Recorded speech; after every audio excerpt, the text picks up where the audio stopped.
to taki, to taki, to tajniaki.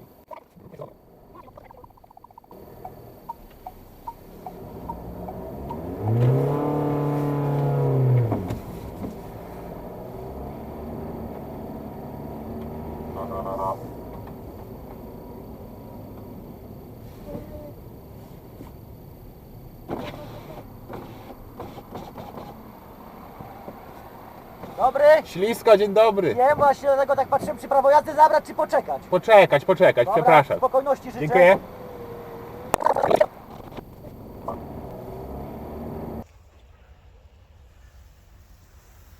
Cześć, Bartek Urban. Zapraszam do testu Sankyonga Grand Musso. Jest to już drugi raz, kiedy mam w rękach Musso. Ostatnio było to już 3 lata temu i od tego czasu auto przeszło niemałe zmiany. Pierwsza, niemała zmiana to ten ogromny grill, którego nie da się nie zauważyć. To chyba największy grill na naszym rynku, mało która marka może z nim konkurować. Ale co ważne, auto nie wygląda karykaturalnie. No okej, może przód jest nieco zbyt masywny w porównaniu do tyłu, ale dzięki opcjonalnemu pakietowi dodatek bocznych, dzięki któremu auto jest nieco szersze, to samochód wygląda już dużo lepiej. W serii zgadzam się, auto wydaje się za wąskie i traci swoje proporcje. Ja na szczęście miałem ten pakiet za 6600 zł i mam poszerzone nadkola i wielki napis na klapie Sports, bo tak też się nazywa ten pakiet. Dodatkowo też miałem dorzucone 30 mm dystanse do kół z przodu i z tyłu, po to, żeby te koła nie ginęły w nadkolach, a także i na seryjnych felgach założono opcjonalne opony AT, czyli All Terrain. Koszt opon to 3500 zł. Dorzućmy do tego czerwony lakier oraz opcjonalne aurorowanie paki i auto nie wygląda źle, a nawet i zwraca na siebie uwagę. I co ważne, wciąż ma największą pakę na rynku. I co jest jeszcze dla mnie ważniejsze, paka jest zamykana z centralnego zamka, a tego nie posiada każdy pick-up. Wymiary paki to 1610 mm długości, 1570 mm szerokości oraz 570 mm wysokości. W miejscu, gdzie są nadkola, czyli paka jest najwęższa, ma ona 1050 mm szerokości. To jest największa paka wśród europejskich pick-upów. Brawo! Dodatkowo, w zależności od zawieszenia z tyłu, Musso może mieć od 785 do 1075 kg ładowności. Mniejsza ładowność jest dla zawieszenia śrubowego, a większa dla piórowego. Ja miałem zawieszenie śrubowe, które ma mniejszą ładowność, ale dzięki niemu auto jest dużo bardziej komfortowe. A i warto jeszcze powiedzieć, że w ofercie wciąż jest zwykłe Musso, czyli nie Grand, które różni się tylko krótszą o 31 cm paką. Krótsza odmiana ma za to lepsze właściwości terenowe dzięki krótszemu zwisowi tylnemu. Wsiadamy więc na tył, gdzie trzeba uważać. Drzwi są tak dziwnie wycięte, że można tym kantem się nieźle przywalić. Poza tym klasycznie, jak to w pick-upach, siedzimy pionowo, ale mamy dość sporo miejsca. I to zarówno na nogi, na głowę, jak i na szerokość. Auto jest na tyle szerokie, że da się tutaj podróżować w 3 dorosłe osoby z tyłu. Jest niestety jeden minus. Na środku są tylko dwupunktowe pasy, więc jak na dzisiejsze czasy, no to jest mało bezpieczne. Poza tym mamy podłokietnik z miejscami na napoje, oddzielne nawiewy i gazetowniki. Szkoda, że producent nie pomyślał o schowku pod kanapą, bo tam jest duża przestrzeń, ale kompletnie niewykorzystana, bo wszystko co tam włożymy będzie nam wypadać podczas jazdy.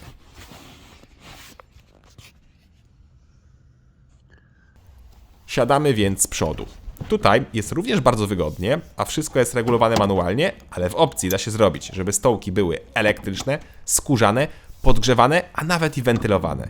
Ba, nawet tylna kanapa może być w opcji podgrzewana. Nieźle jak na roboczego pick-upa. Pora na deskę rozdzielczą, która podczas liftingu doczekała się nieco innego wykończenia oraz w opcji cyfrowych zegarów. I te cyfrowe zegary, jak widzicie, działają naprawdę w miarę szybko i mają jeden zwykły motyw, za co należy się duży plus.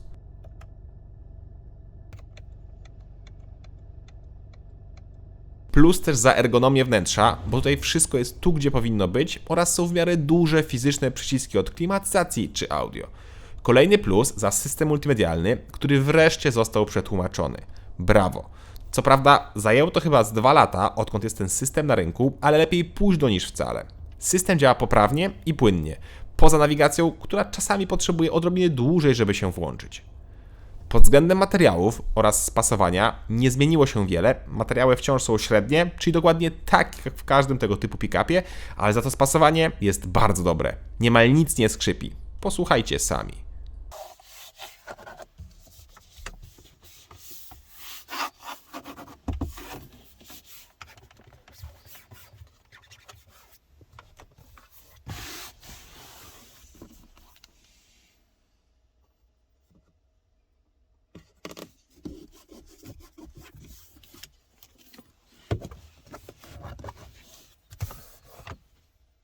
Bardzo ładnie, prawda? Szkoda tylko tego piano black koło skrzyni biegów oraz tej błyszczącej imitacji chyba karbonu przed pasażerem. Niestety, ale to odbija światło. Pora więc sprawdzić schowki, a potem sprawdzamy, co tym razem czeka na nas pod maską. I to pod maską na siłownikach.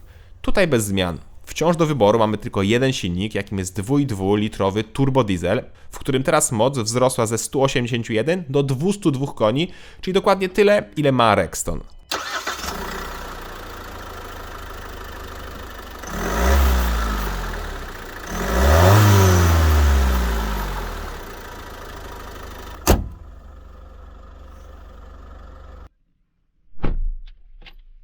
Mamy więc 202 konie oraz 441 Nm, co jest już bardzo przyzwoitym wynikiem.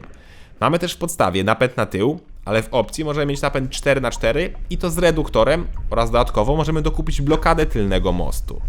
Ja do testów miałem wersję 4x4 z automatem. Ostatnio miałem manual i nie był on bardzo dobry. Był mało precyzyjny, dziwnie zestopniowany i żeby na przykład wbić piąty bieg, musiałem odrywać całe plecy od siedzenia, tak był on daleko. Tym razem więc automat, który klasycznie dla Sangyonga nie ma danych technicznych dotyczących przyspieszenia do pierwszej setki. Jest za to bardzo precyzyjnie podana prędkość maksymalna, która wynosi w moim przypadku 183,3 km/h. No ale przyspieszenia do setki nie ma, ale od tego macie mnie.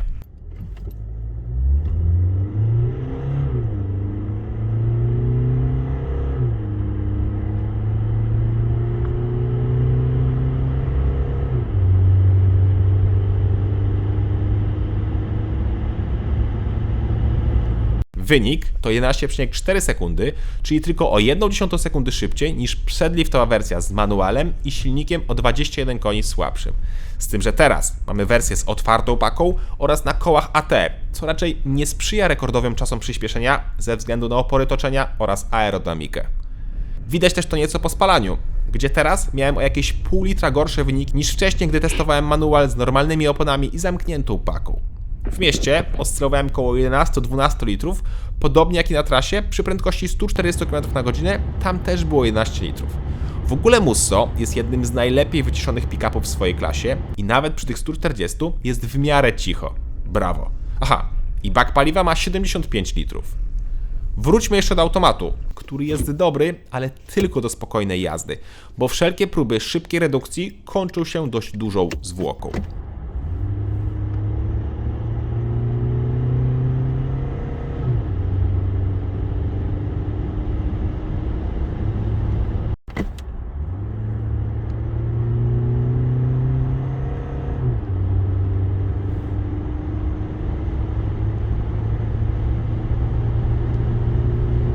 Tak jak wcześniej wspominałem, auto ma dwa rodzaje zawieszenia z tyłu i tym razem nie miałem piórowego, a śrubowe, co znacznie wpłynęło na komfort podróżowania. Auto nie podskakuje już tak bardzo i nawet w terenie płynnie pokonuje wertepy.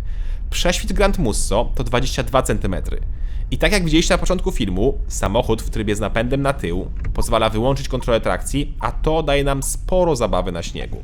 Głupiej zabawy, ale przyjemnej.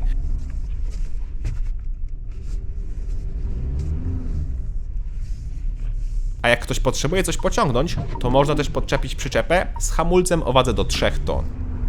A samo prowadzenie Musso jest bardzo proste. Siedzimy wysoko, mamy dobrą widoczność, kierownica chodzi dość lekko, a w opcji możemy mieć nawet kamery 360 stopni. Do tego kabina jest szeroka i wygodna, a zawieszenie naprawdę komfortowe. To naprawdę udany pick-up, który sprawdzi się i na robocie, i jako auto do jazdy na co dzień. Pora więc na cennik.